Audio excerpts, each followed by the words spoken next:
क्या ये सही है जो खबरें आ रही है कि कांग्रेस कम से कम 10 सीट चाहती है, कहीं कहीं कहा जा रहा है 12-14 भी चाहती है, और अखिलेश यादव 2 से 4 सीट देना चाहते हैं?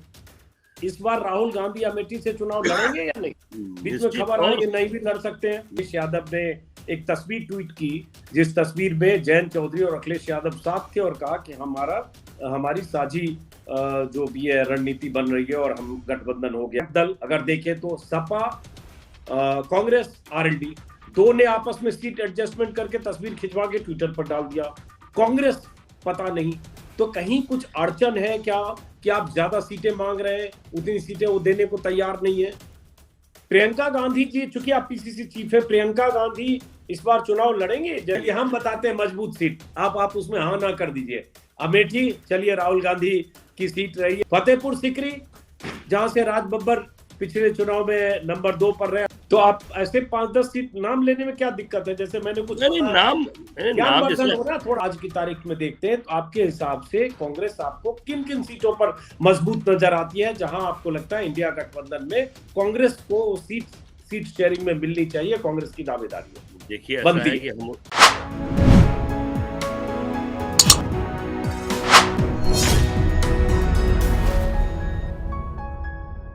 सवाल अब ये है सामने कि चुनाव में 2.5 महीने बाकी है। जनवरी तो लगभग बीत चुका, आखिरी हफ्ता बाकी है, उसके बाद फरवरी और मार्च और अप्रैल के पहले या दूसरे हफ्ते से चुनाव शुरू हो जाएगा।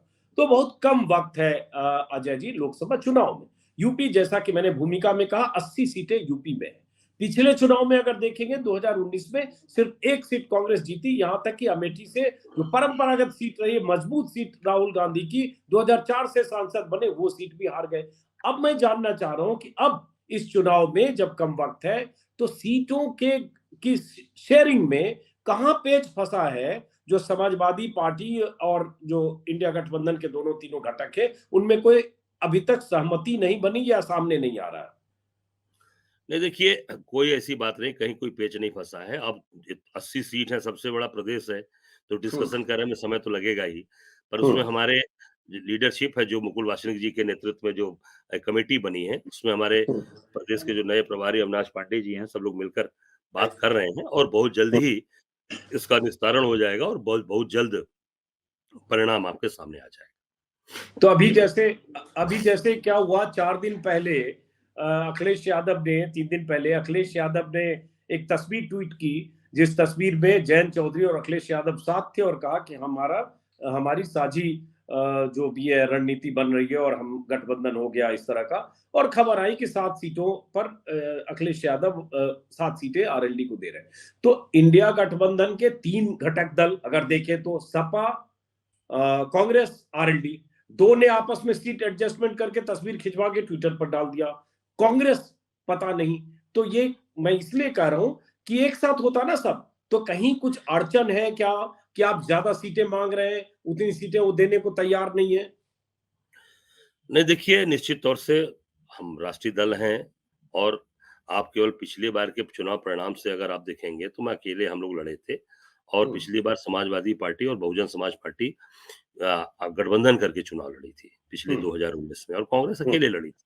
तो निश्चित तौर से इसलिए हमारी कुछ सीटें कम थी और हम तैयारी अभी आप नगर पालिका के चुनाव में, नगर निगम के चुनाव में देखेंगे, नगर निगम का भी चुनाव सिंबल पे हुआ था, वो भी पार्टी के सिंबल पे ही हुआ था। आप उसमें देखेंगे हमारा वोट प्रतिशत हर जगह बहुत बड़ा है, विधानसभा के बाद, अभी 22 के बाद काफ़ी बड़ा है। तो अभी चीज़ें उसमें चल रही हैं, मुझे लगता है बहुत जल्द, जो आपने कहा कि आरएलडी का सपा का हो गया, तो हमारा भी बहुत जल्द होने वाला है। बहुत ही जल्द इस पे निर्णय आपके सामने आ जाएँगे। जब 2 दल का हो गया, तो तीसरा जो सबसे बड़ा दल है देश का, उसका भी गठबंधन बहुत जल्दी आपके सामने आ जाएगा। क्या ये सही है जो खबरें आ रही है कि कांग्रेस कम से कम 10 सीट चाहती है, कहीं कहीं कहा जा रहा है 12-14 भी चाहती है, और अखिलेश यादव 2 से 4 सीट देना चाहते हैं?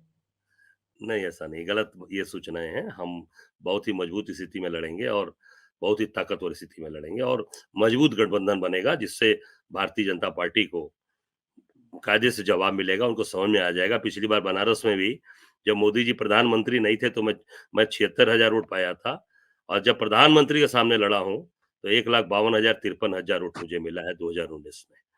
तो निश्चित तौर से वो भी अकेले कांग्रेस लड़ी थी। तो 1,52,000 53,000 वोट मुझे मिला था। तो आप आने वाला समय 2024 में बहुत मजबूत विपक्ष इनको जवाब देगा इंडिया गठबंधन, और पूरी ताकत के साथ उत्तर प्रदेश में अपनी ताकत दिखाएगा। नहीं, मैं फिर कह रहा हूं कि आप ये बताने की स्थिति में हैं कि कांग्रेस पीसीसी चीफ के नाते कि आप यूपी में कांग्रेस के लिए कितनी सीटें चाहते हैं, कितनी सीटों पर इंडिया अब देखिए गठबंधन के भीतर कांग्रेस पर सहमति बन जाए? देखिए हम लोगों ने एक अच्छा मतलब एक हम चाहते हैं कि एक मजबूत गठबंधन बने, जिससे देखिए किसी भी जैसे कोई भी साथी जब तक उसको पूरी तरीके से, चाहे वो छोटा हो, चाहे बड़ा हो, चाहे कोई भी, जब तक सबको सम्मान के साथ आप जोड़ के रखेंगे, तो उसका एक संदेश आम आम आदमी में जाएगा।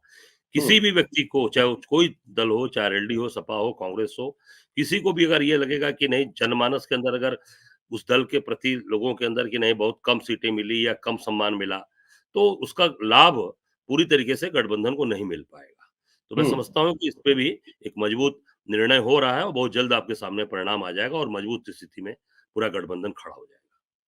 जैसे अमेठी में पिछली बार राहुल गांधी हार गए स्मृति ईरानी से, और रायबरेली, चूंकि वो भी परंपरागत सीट है, सोनिया अब गांधी। स्मृति ईरानी लड़े ना, अब लड़े इस बार, उनको समझ में आ जाएगा कहाँ खड़का कहाँ रहेंगे। ट्रक लगाकर नाइकी का जूता बाँटना, ₹13 किलो चीनी, खबड़ाओ बोला ना कि भाई कमल के फूल पे आप वोट दीजिए, बटन दबाइए और ₹13 किलो चीनी ले लीजिए।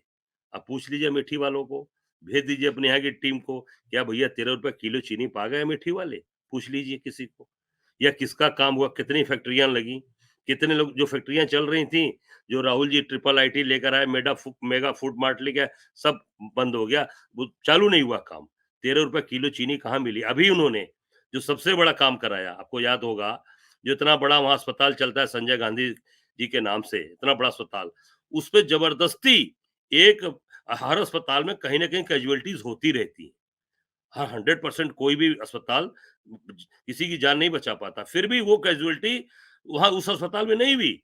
उन्होंने रेफ़र कर दिया वेदांता के लिए और वो कैज़ुअल्टी वेदांता में हुई और गलती मानी गई उस अस्पताल की, क्योंकि वो हमारे कांग्रेस के लोग और गांधी परिवार के लोग चलाते हैं। और वो अस्पताल महीनों के लिए उसकी उसकी जो है मेंबरशिप रद्द कर दी गई और उसको जो उसका लाइसेंस रद्द करके उसको जो है बंद करा दिया गया। फिर हम्म। हाई कोर्ट ने उस अस्पताल को बहाल किया और रोज हजारों लोगों की ओपीडी है वहां पर। मैं खुद वहां हम्म। ब्लड डोनेशन किया हूं जाकर, हाँ। हजारों लोगों की ओपीडी है। तो हम्म। अब ये पूरी तरीके से किसके ऊपर गया? ये पूरी तरीके से स्मृति ईरानी और उत्तर प्रदेश सरकार पर गया कि इन लोगों ने इस अस्पताल को बंद कराया। तो आप ये कह रहे हैं, हालांकि मेरा सवाल कुछ और था, लेकिन स्मृति ईरानी का नाम आते ही आप तुरंत बोल पड़े। तो नहीं, नहीं। इस बार राहुल गांधी अमेठी से चुनाव लड़ेंगे या नहीं? बीच में निश्चित खबर आई तौर कि नहीं भी लड़ सकते हैं। नहीं, नहीं, निश्चित तौर से वो हमारी सीट है और परिवार की सीट है। हम कहाँ उसको हमारी पूरी ताकत के साथ वहाँ पे हमारी सीट है और हम लड़ेंगे वहाँ पे, पीछे नहीं हटेंगे। तो ताकत के साथ तो राहुल गांधी पिछली बार भी अमेठी लड़े थे और 55,000 तो वोट से स्मृति ईरानी से हार गए। तो ₹13 किलो चीनी की बात बोले थे। राहुल जी ने नहीं ना कहा कि ₹10 किलो चीनी दे देंगे, झूठ नहीं ना बोले।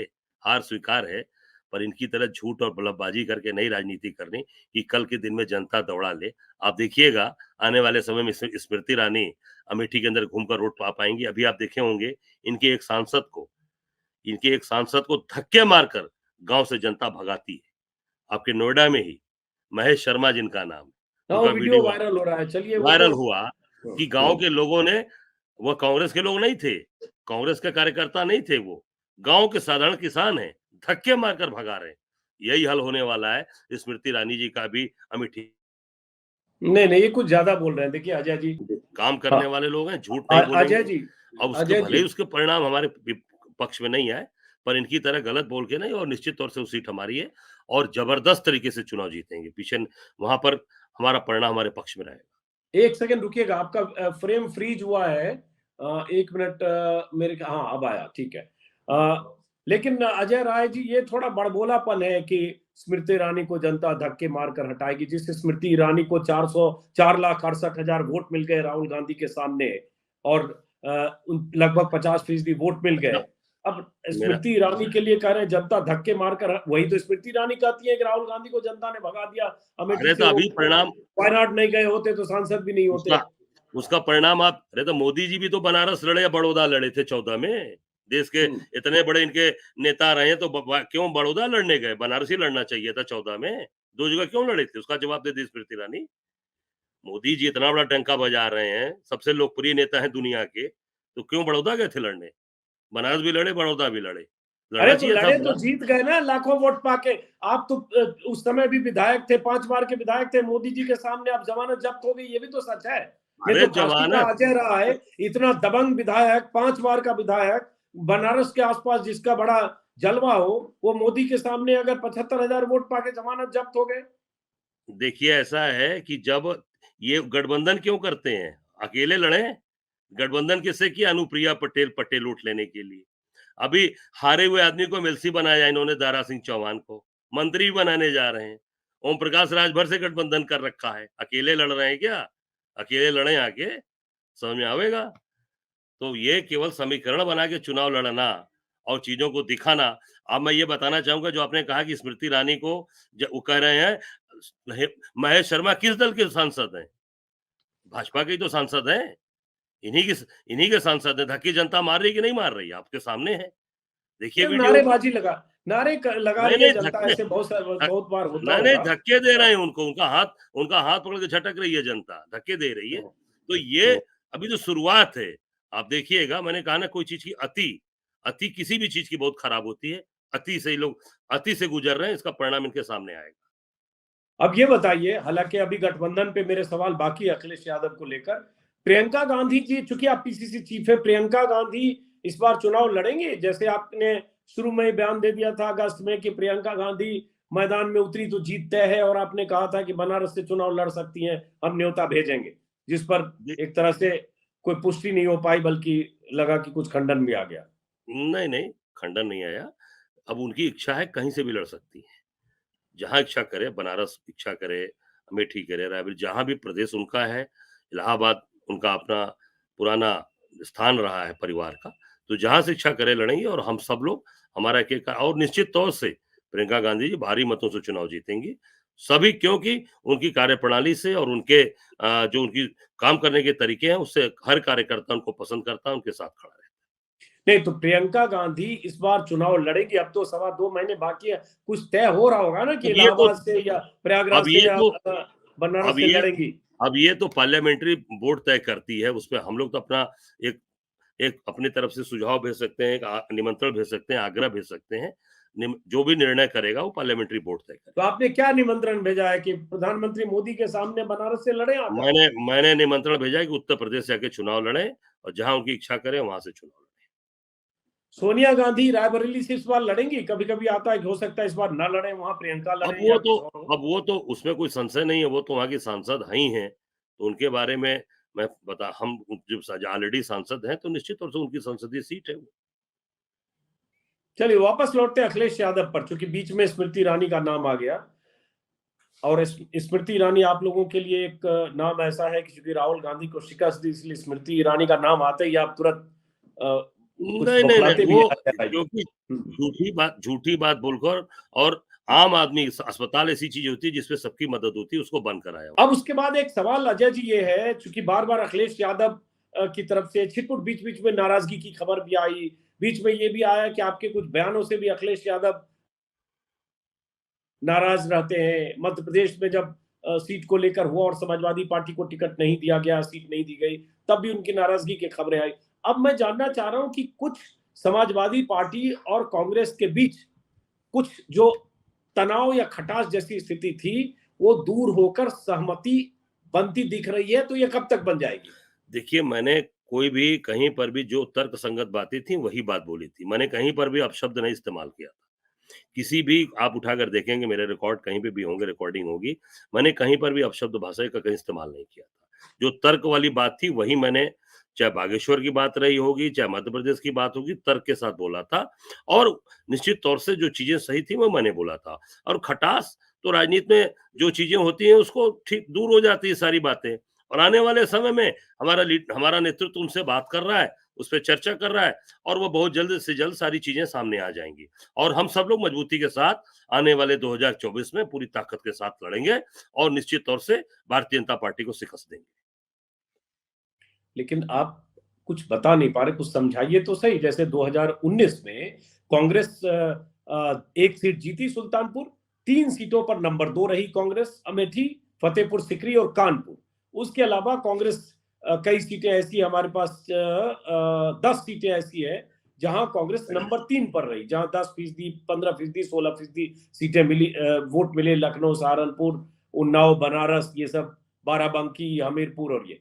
तो मैं ये जानना चाह रहा हूँ कि आपने वो तो लिस्ट पीसीसी चीफ नहीं दी होगी ना, कि भाई ये हमारी 8 सीटें या 7 सीटें या 10 सीटें या 6 सीटें या 14 सीटें या 25 सीटें, ये सीट हमारी मजबूत है, हम चाहते हैं सपा से जो गठबंधन हो उसमें हमें इतनी 15, 10, 5 जो भी सीटें, इतनी तो पक्के तौर पर मिले।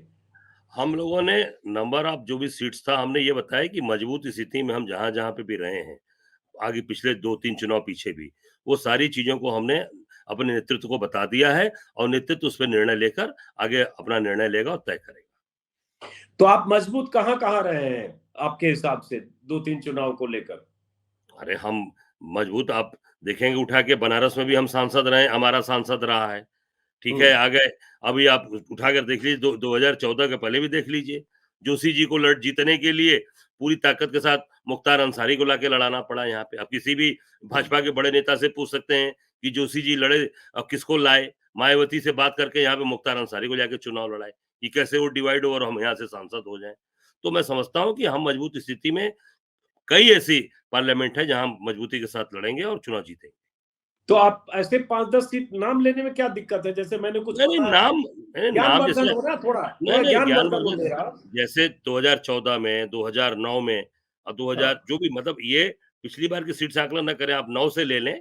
आप 9 में हाँ, भी देखिए हम करीब 22-23 सीट जीते थे। हाँ। 2009 में 22 से 23 सीट जीते थे ना हम लोग। सर, और 9 की स्थिति कहाँ जा रहे हैं? 9 में आप जीते, 9 की स्थिति आज है क्या? 9 में आप 21 या 22 सीटें जीते, 18% वोट मिले कांग्रेस को, और उसके बाद 2019 आते हुए 1 सीट जीते और उसके बाद 6%, 6.25% वोट मिले।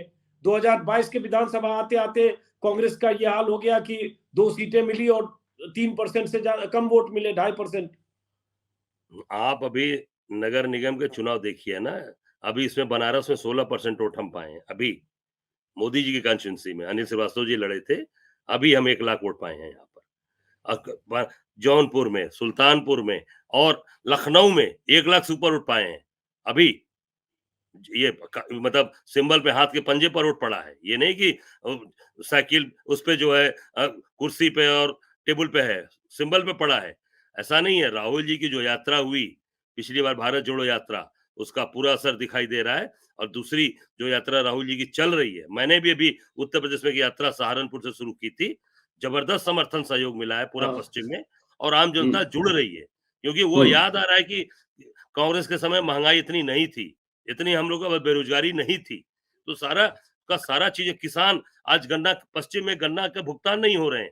गन्ना के बड़े भाव नहीं मिल रहे हैं और सबसे बड़ी बात है किसानों से बिजली बिल माफ़ करने के लिए योगी जी ने कहा था कि सिंचाई के जो भी ट्यूबवेल पंपिंग सेट इस्तेमाल आप करते हो सबमर्सिबल उसकी पूरी तरीके से अप्रैल से बिजली बिल माफ़ कर दिए जाएँगे। आज जनवरी बीतने जा रहा है, 10% बढ़ा के बिजली बिल सरकार ले रही है और किसानों से कहा था कि बिल माफ कर देंगे। ये सबका जवाब जनता खोज रही है ना, तो जनता दिन-रात किसान सुबह से लेकर रात तक मेहनत करता है और वो अपनी चीज़ों को सारी चीज़ों को समझ रहा है कि किस तरीके से उसको घुमाने डाइवर्ट करने के लिए, घुमाने के लिए अजय काम जी हो रहा है। माफ करिए, बीच में रोक रहा हूँ। ये सारे किसान आंदोलन के बाद, जैसे यूपी में चुनाव हुआ, विधानसभा चुनाव, किसान आंदोलन उसके पहले 1 साल चल चुका था। पश्चिमी यूपी में इतनी नाराजगी थी, मैंने ही सैकड़ों वीडियो किए, और उसके बाद भी जब नतीजे आए तो बीजेपी 250 पार हो गई और सरकार बन गई और कांग्रेस हाशिए पर चली गई। तो ये तो 2.5% पर कांग्रेस चली गई 2 सीट के साथ। तो तब भी ये नाराजगी थी ना, मार्च 2022 के पहले, लेकिन देखिए जनता ने बीजेपी को वोट दे दिया, देखिए ना जो नाराज़गी जो थी कि वो तो मोदी के एक नाम पर। नहीं, नहीं वो नाराज़गी किसान बिल को लेके थी और किसान बिल उन्होंने वापस ले लिया। पहली बार मोदी जी वापस आए थे, अपने पूरे राजनीतिक जीवन में पहली बार बैकफुट पे गए और वो किसान बिल उन्होंने वापस ले लिया। किसानों की माँग थी, किसान बिल वापस ले ली, किसानों को लगा कि नहीं ठीक है भाई बिल वापस हो गया, अब हमें कोई दिक्कत नहीं है। पर अब जो हो रहा है, जो योगी जी ने उत्तर प्रदेश के अंदर, जो किसानों से वादा किया था, गन्ना मूल्य भुगतान, गन्ना के हर साल 20 रुपए बढ़ते थे पिछली बार, अभी अभी 20 20 रुपए बढ़े हैं अभी अभी 2-4 दिन पहले। नहीं, नहीं तो अभी बढ़ाया और हर वर्ष वो बढ़ते थे। हर वर्ष बढ़ते थे 20 रुपए प्रति क्विंटल, इस बार उन्होंने अभी बढ़ाया है कैबिनेट में। और जो सिंचाई के संसाधन में जो चीज़ें इस्तेमाल होती हैं, उसका बिल माफ़ कर देंगे। ये योगी जी अपने घोषणा में किसानों से कहा है और वो नहीं हुआ, तो ये नया मुद्दा दे दिया है। वो पुराना तो उन्होंने किसान बिल वापस हो अच्छा गया, तो किसान खुश हो गए। फिर वापस आते हैं वहीं पर जहां से फिर विषयांतर हुआ कि मान लीजिए चलिए आप अपने हिसाब से, वो पीक कांग्रेस का था अगर 3 चुनाव का देखें, 21 या 22 सीटें 2009 में। तो अब अगर आप आज की तारीख में देखते हैं तो आपके हिसाब से कांग्रेस आपको किन किन सीटों पर मजबूत नजर आती है, जहां आपको लगता है इंडिया गठबंधन में कांग्रेस को सीट शेयरिंग में मिलनी चाहिए, कांग्रेस की दावेदारी है, देखिए ऐसा बनती है है। कि हम उसका आकलन कर रहे हैं, आकलन करके ही अब अभी हम कुछ लीडरशिप को भी आगे कुछ दिया है और आगे भी कुछ हम देने वाले हैं, आपको हम निश्चित तौर से आने वाले दिनों में बता देंगे।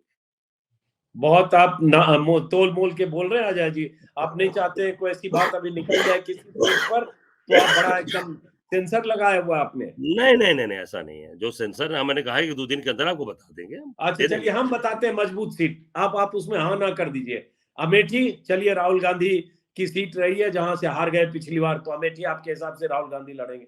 फतेहपुर सीकरी, जहां से राज बब्बर पिछले चुनाव में नंबर 2 पर रहे, हालांकि फासला बहुत ज्यादा का था, लगभग 5 लाख वोटों का नंबर 2 पर रहते हुए भी बीजेपी के मुकाबले। फतेहपुर सीकरी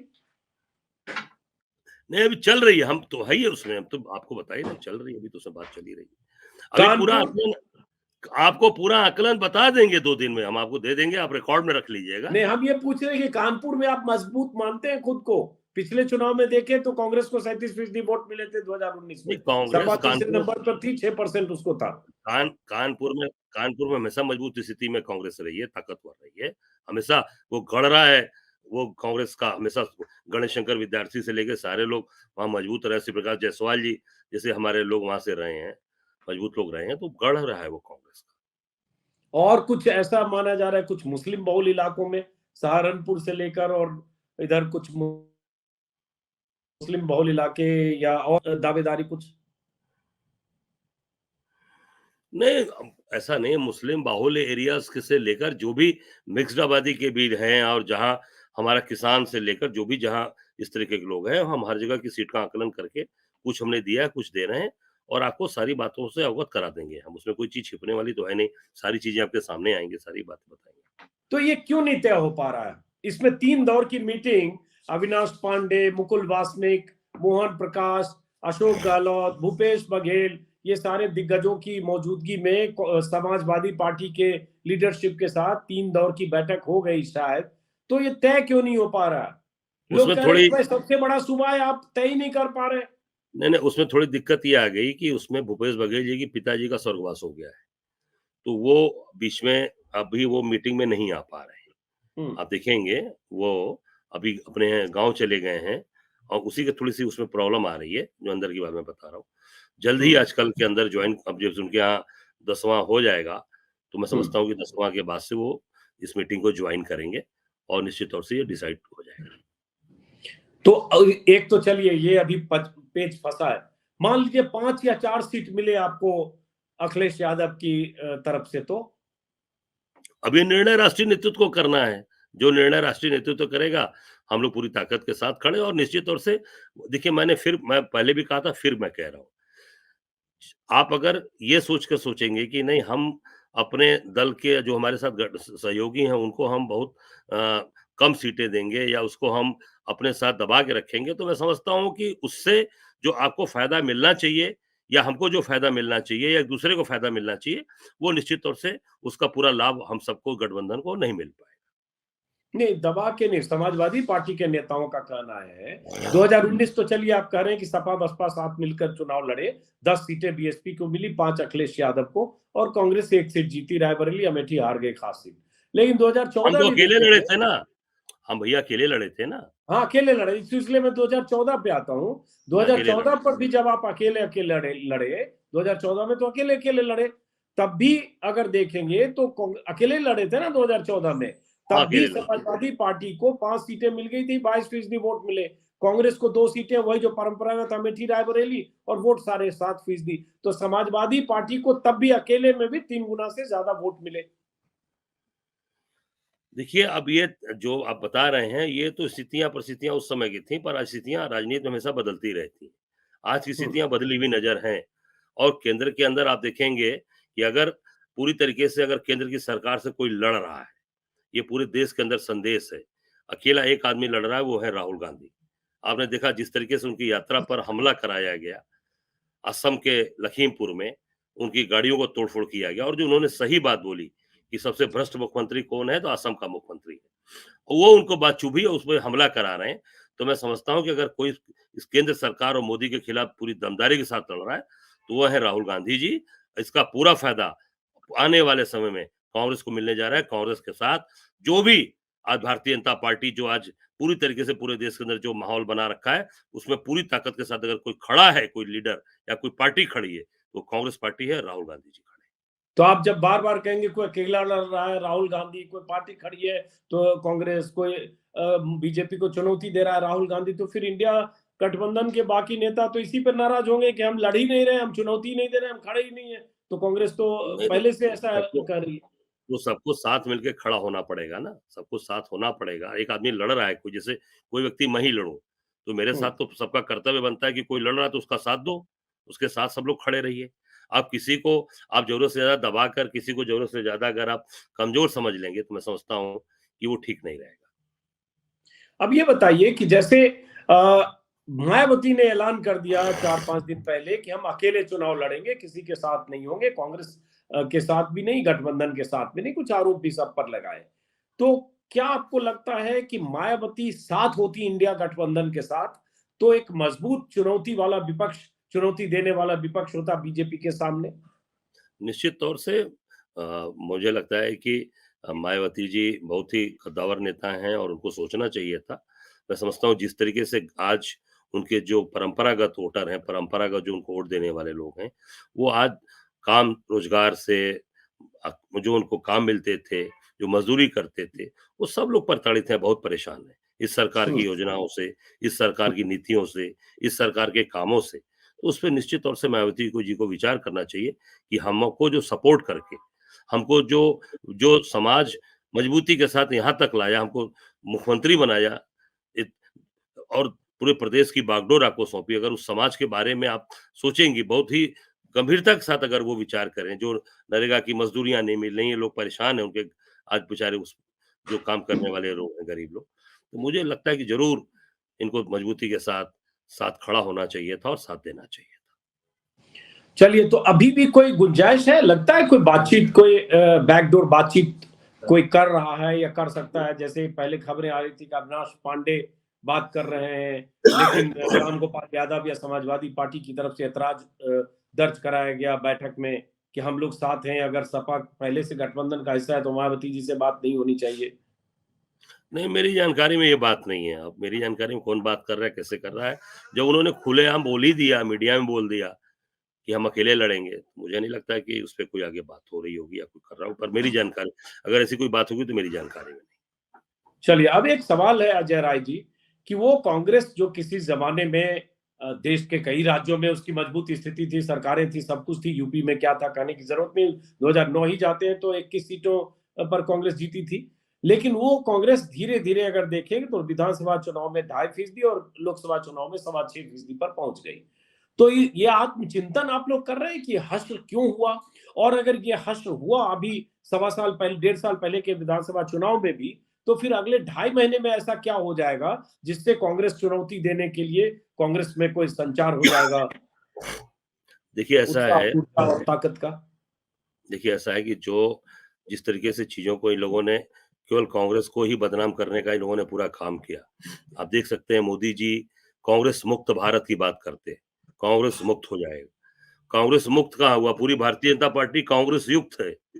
सारे लीडर देखिए कांग्रेस के लोगों को लेकर, चाहे वो हेमंत बिस्वा शर्मा को ले लीजिए, चाहे आप जो है ज्योतिरादित्य सिंधिया को देख लीजिए, यूपी में देख लें आप, आरपीएन सिंह से लेकर जो जितेंद्र प्रसाद से लेकर, कौन ऐसे लीडर नहीं जिनको इन्होंने नहीं लिया है।